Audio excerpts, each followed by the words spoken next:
Hello, my name's Simon. I work for Esri Australia, and I just wanted to start off with a very quick disclaimer actually, in that unlike a lot of the other presentations that you've seen or will be seeing at this ITS conference, this one's definitely not a thorough study. This presentation is a summary of some casual analysis that I did over a cold weekend before COVID-19 that looked at two things. It looked at the pitfalls of a as the crow flies approach to designating school zones, but then also the challenges of trying to leverage more realistic school commute patterns using routing data sets. So with that out of the way, here in Greater Melbourne, most parents will send their child to the public school nearest to where they live, and nearest really being the key word here, and how we define nearest. Victorian government, they make both the public school data and the zoning data available through the data.vic open data portal, along with a really good application for finding out which school zone that you reside within. Here we have the primary schools in red within and around the Greater Melbourne region, and also their corresponding green school zones. If you live in that inner metro region, the designated school is typically going to be the nearest school defined as a straight line distance to that child's permanent residential address on weekdays. But as you get out into the outer suburbs and the outer urban and I guess kind of outer rural areas, that nearness actually switches from being a shortest distance, a straight line, to actually being the shortest practical route being the key word there, by distance. And it's also route by distance, not route by time. There's actually a distinction there. I also want to point out that Victorian government, they do review these school zones annually, and they do actually make manual alignments to take into account, you can see here that they've traced along a river boundary or a highway, basically geographical barriers. But taking into account all geographical boundaries, and not just hard barriers, but also, you've got hard barriers like rivers and highways, private land, but you've also just got areas that you just wouldn't dream of crossing. Like you wouldn't want to walk, just across fields. You kind of want to stick to, paths through parks, sidewalks alongside roads.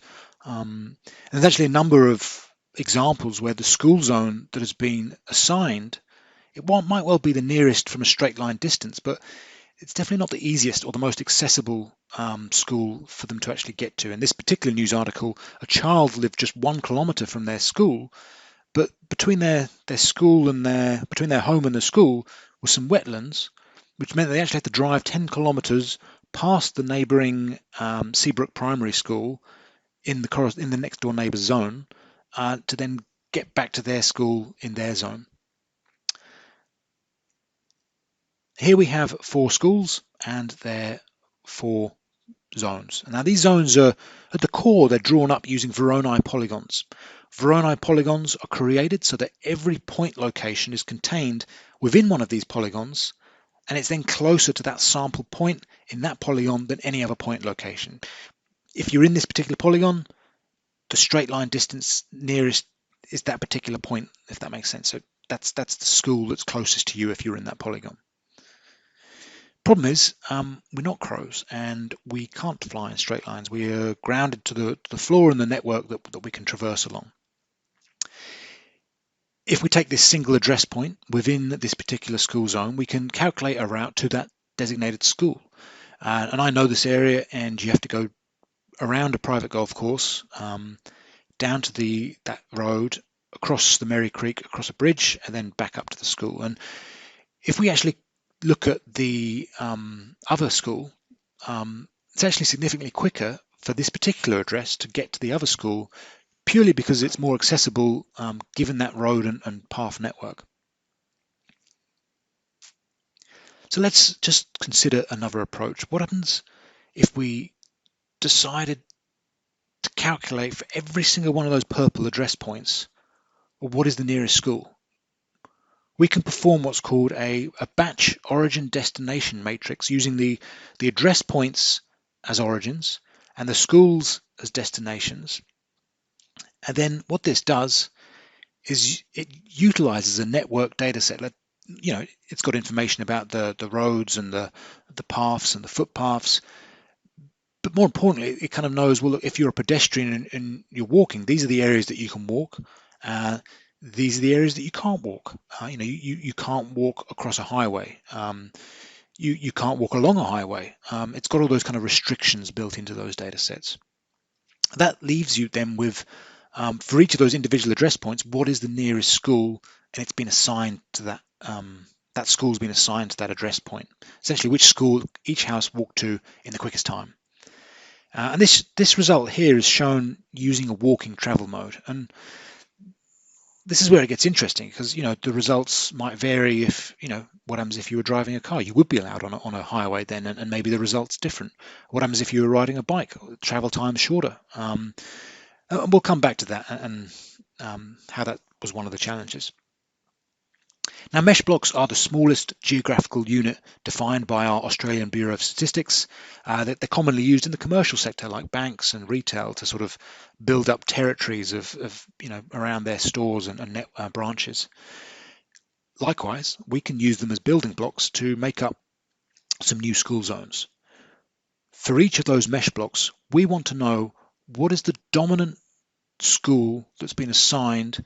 So all of the address points that are within one of those zones, what is the most frequently occurring assigned school, basically the mode, and we can use this to then perform a spatial join and calculate this layer. We can already start to see the boundary begins to differ to that original Voronoi polygon, and we can then take that a step further and dissolve that layer to then give us the new school zone layer based upon not a straight line distance, but an actual walking time to each of the schools. So let's have a look at what this looks like. So here is that layer, the red dots being the individual schools. And if we overlay, this is the 2019 green, the actual school zones for that particular year. And if we zoom in to the Melbourne inner metro kind of region, we can see for the most part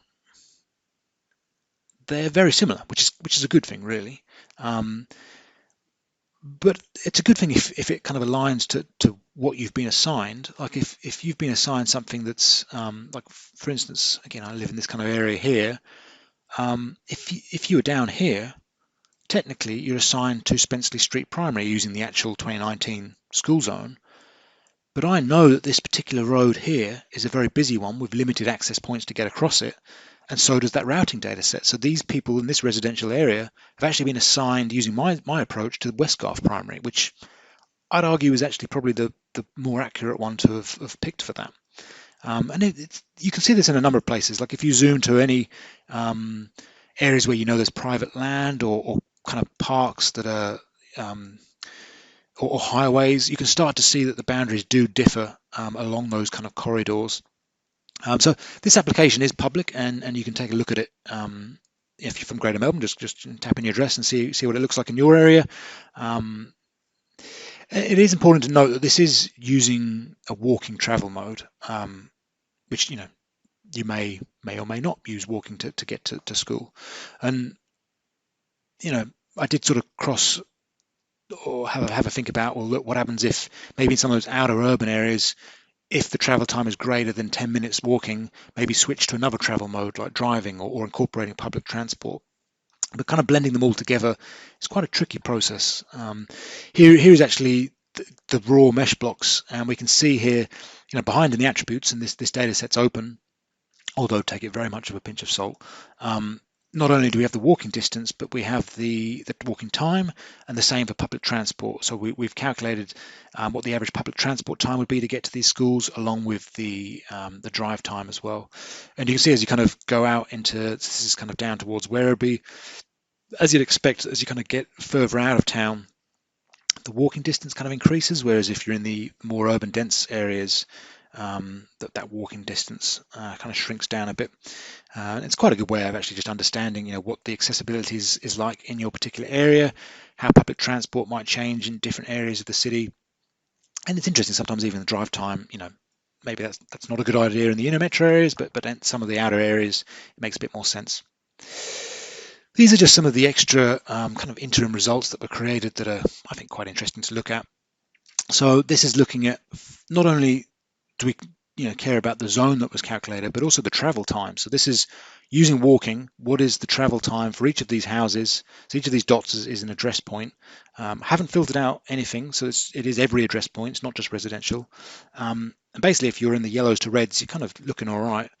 But if you're a kid and you're in a blue spot, you've got a bit of a hike to get to school, and you probably wouldn't be walking. You'd probably be starting to consider asking mum and dad for a lift in the car, or getting on a school bus. Again, this could be quite useful to actually working out where to sort of prioritize school bus routes maybe. Another way of looking at it, instead of looking at the address point, it's actually looking at the other way around and looking at it from the schools and say, well, look, from each of the schools, using the road network, what is the drive time from it? Therefore, if you're in the yellows to reds here, it's the same thing. It's kind of like if you live along these road segments, you're going to get to the school a lot quicker walking than you would do if you're on the blue segments. And you can see that some of these segments are actually grey. Either that's because they're outside of the cutoff of 20 minutes to get to these particular areas, or just sometimes it's because they are highways and areas where, because this is walking, that you're just not allowed to walk on. Sometimes it's actually in private parks and zoos and things like that. And then the last one, I'd probably like to spend more time looking at this, but public transport's obviously a very common way for kids to get to school. But with timetable data, it's not a static data set. So here what we're seeing is 5-minute, 10-minute, 15-minute commutes to sort of getting to each of these schools.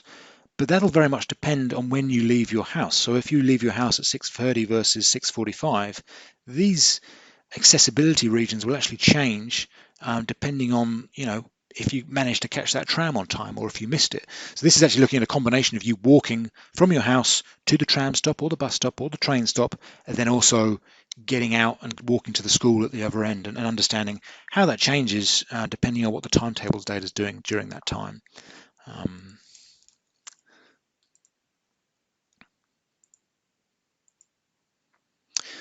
So when I personally went to school, I used to duck for a hole in the hedge, across another school's soccer pitch, down a private road where there was another hole in the back of the fence to get into the school. And the point we're getting at is, if those paths aren't in the network data set, then the analysis won't take those types of routes into account.